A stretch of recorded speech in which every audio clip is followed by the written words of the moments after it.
Hey everyone, Michelle here, and I wanted to talk to you about environmental infection control. It's one of my favorite topics. You might catch that every now and again. You'll hear me. I love just talking about this. And what I want to talk to you about today is being consistent with your products. So not hopping from one to the other because the instructions for use change, and then you're gonna have to do the work to make sure you know the contact time and spread that message to the clinic. But also if you're using a spray or pre-soaked wipes, that you're always kind of being consistent, because they might have two very different contact and kill times. And so we wanna know that.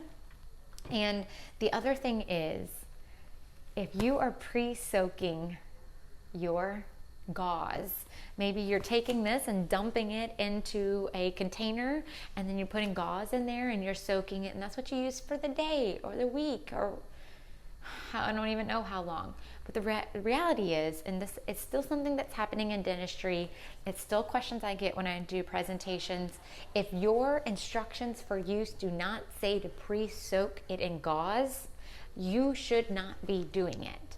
Everyone's like, well, do you have studies? There are some studies that the CDC has done, but the reality is I don't need studies because it's not a part of the instructions for use. The manufacturer's instructions for use do not state to pre-soak it, but if this says to spray and immediately wipe it clean, that's what I need to do.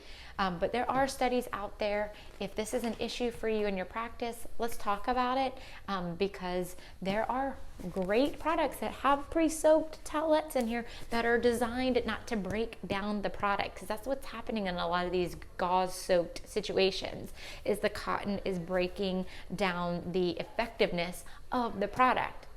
If we're disinfecting, we want it to disinfect. So don't do that if it doesn't allow you on your instructions for use.